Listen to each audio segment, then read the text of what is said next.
A controvérsia da eleição. Você já deve ter ouvido por aí que Deus não tem filhos preferidos. Mas será que é isso mesmo que a palavra nos fala? Vamos ver um histórico bíblico sobre essa dinâmica típica entre dois irmãos. Caim e Abel. O Senhor aceitou Abel e sua oferta, mas não aceitou a Caim e sua oferta. Caim não conseguiu lidar bem com isso e se enfureceu, ficou transtornado, atacou seu irmão e o matou. Ismael e Isaque. Ismael caçoava de Isaque, não foi expulso por ter sido rejeitado, e sim por não querer reconhecer a eleição do seu irmão. Ele também seria uma grande nação. Esaú e Jacó. Esses gêmeos já lutavam desde o ventre. Seriam duas nações rivais, onde o filho mais velho serviria seu irmão mais novo. Esse era o desafio de Esaú. Era o mais forte, se ofendeu e falhou em seu chamado de servir a Israel. Pelo contrário, os edomitas, descendentes de Esaú, se tornaram um dos seus maiores perseguidores e inimigos. Deus amou Jacó e rejeitou Esaú antes deles nascerem, antes mesmo de terem feito qualquer coisa boa ou má, mostrando que Deus escolhe as pessoas conforme o propósito dele. Faraó e Moisés. De um lado, foi difícil para os escravos judeus receber como líder alguém que nunca havia compartilhado do seu sofrimento. Do outro lado, Moisés era um filho adotivo, então o faraó era certamente o herdeiro e, portanto, digno de maior honra. Ele ficou muito ofendido com a ideia de receber exigências da parte do irmão adotivo. Não gostou de Deus ter escolhido seu irmão adotivo para demonstrar o seu poder. José e seus irmãos. Vemos que a eleição de Deus em relação a José, o preferido do pai, revelada através de sonhos, escandalizou seus irmãos e até mesmo seus pais em certo momento. Mas ao fim toda a família se dobrou diante dele e reconheceu seu chamado redentor. E se ele não tivesse a revelação do seu chamado e perdoado, exterminaria nada mais nada menos que as 12 tribos, bem como o seu próprio pai Israel. Efraim e Manassés. De novo, o mais novo recebendo a primogenitura. Agora era José que estava sem entender como seu pai tinha abençoado com a primogenitura o mais novo. Veja como nem o eleito estava livre de sofrer essa controvérsia. Davi e seus irmãos. Davi foi tomado das pastagens, onde cuidava das ovelhas, para ser ungido rei, enquanto seus irmãos mais capazes eram apresentados a Samuel. Lembra como ele foi menosprezado por seus irmãos no acampamento contra os filisteus? Israel e Judá.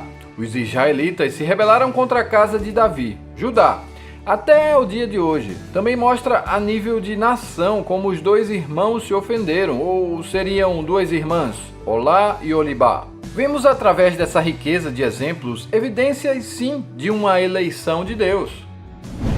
Essa eleição provoca uma ofensa para aquele que não foi eleito, fica implícito uma justiça própria. Por que ele e não eu?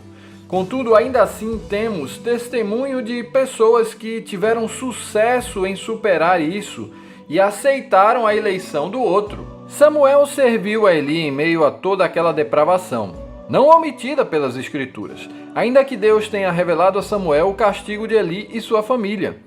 Teve muito temor e respeito. Davi não ousou desonrar o ungido do Senhor, ainda que o procurava matar. E não à toa que ele era segundo o coração de Deus, pois tinha esse mesmo sentimento de esvaziamento, de não reivindicar nada, e sim de ser servo. Jonatas reconheceu a unção sobre Davi, mesmo que lhe custasse o trono, e ainda se dispôs, de forma honrosa, como coadjuvante, confirmando Davi sobre o trono de Israel, comprometendo-se, inclusive por aliança. Barzilai foi generoso com Davi em meio à perseguição, trouxe-lhes provisão no momento de aflição, deu-lhes comida, bebida e hospitalidade, como fazem aqueles que recebem o reino como herança, aqueles que ao fazer aos pequeninos, fazem a Cristo. A mulher Ciro-Fenícia, bem, ela era Ciro-Fenícia, não era das ovelhas perdidas da casa de Israel.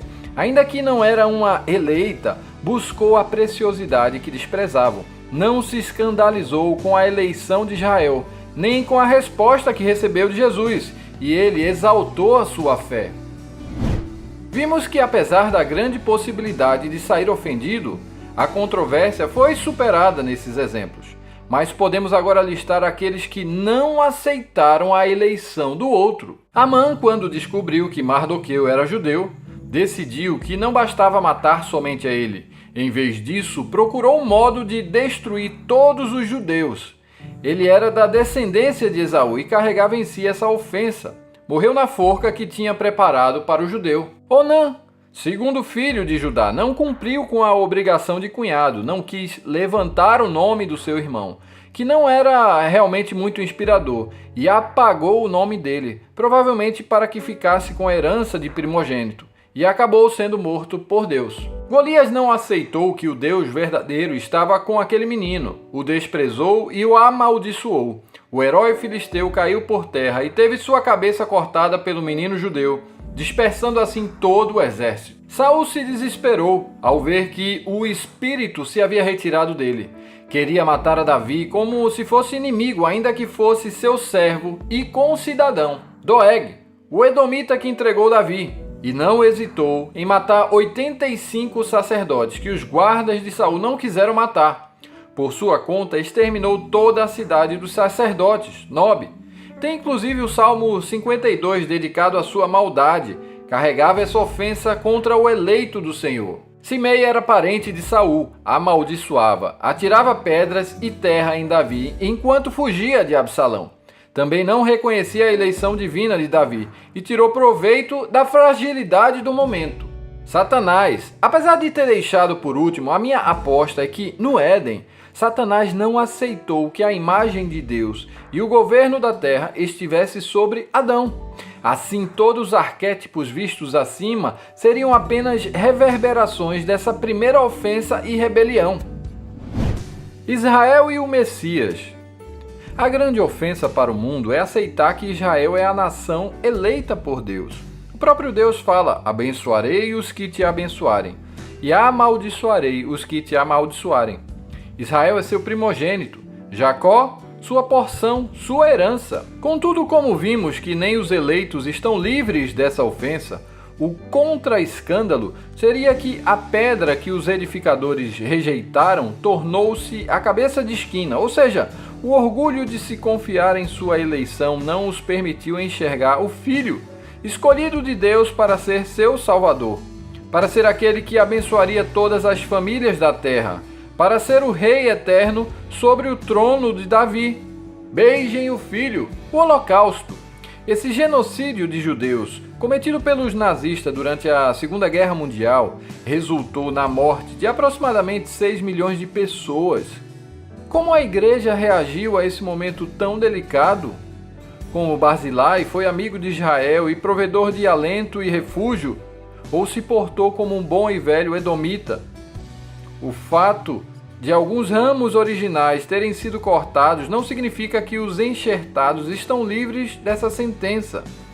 Sim, pode ter muita profecia escrita sobre momentos difíceis, mas também fala sobre o amor que se esfriará. Não use a palavra para esconder um coração incompassivo. Quando a gente faz aos pequeninos, faz a ele. Erros cometidos no passado não podem ser repetidos. Se a grande comissão partiu de Jerusalém, Judéia, Samaria até chegar aos confins da terra, penso que a grande tribulação poderá usar o mesmo roteiro. E nesse momento, qual será a sua atitude? A intercessão. Moisés ora por Arão, seu irmão vacilão, e pelo povo. Ele se preocupa com a eleição dos patriarcas e com o nome daquele que elegeu, mesmo que Deus tenha proposto destruir o povo e suscitar dele uma grande nação. Jesus, ele confessa ao Pai que se revelou como o ungido, o eleito, e intercede para que superemos a controvérsia que impede essa unidade, assim como Jesus superou, mostrando sua unidade com o Pai. Avançando para o Novo Testamento, podemos ter agora uma nova camada de compreensão das parábolas. Os dois filhos, um disse que não ia trabalhar e foi, e o outro disse que ia trabalhar e não foi. Aqui podemos ver o exercício do chamado, da eleição. O filho pródigo, entre muitos pontos, podemos perceber a dificuldade do mais velho em receber seu irmão mais novo, que era pródigo. Lázaro e o rico. O rico era filho de Abraão e tinha 5 irmãos. Podemos ver até alguma associação com Judá. e Lázaro desejava alimentar-se das migalhas que caíam da mesa do rico, muito parecido com a mulher cirofenícia. Os bodes e as ovelhas. Os bodes foram os que não atenderam às necessidades e vulnerabilidades dos pequeninos, lembrando muito de Barzilai e Doeg. O trigo e o joio. Eles crescerão juntos até a colheita, mas os ceifeiros vão separá-los cuidadosamente, dando a cada um seu destino correto. A carta de Paulo aos Efésios fala da solução dessa controvérsia. Cristo é quem traz a paz. Ele uniu judeus e gentios em um só povo ao derrubar o muro de inimizade que separava. Deus colocou a todos debaixo da desobediência para que de todos tivesse misericórdia. Oh, profundidade! Quem poderia imaginar tudo isso? Muitos dos princípios agora podem ser compreendidos dentro do contexto dessa controvérsia, como perdoar e ser perdoado, a questão das autoridades instituídas por Deus, orar pelo inimigo e a justiça que excedem muito a dos escribas e fariseus. A eleição nos traz mais algumas lições importantes. A soberania. O problema com a eleição de Deus é, em última análise, um problema com Deus. Ele é soberano e está em seu santo trono. O propósito é demonstrar que todos são indignos e injustos e todo mérito, toda glória, toda honra é dele. O preço. A controvérsia da eleição tem gerado muitas perdas. A Deus lhe custou muito. E finalmente podemos concluir que sim, é inevitável que venham os escândalos, mas como você reage a eles?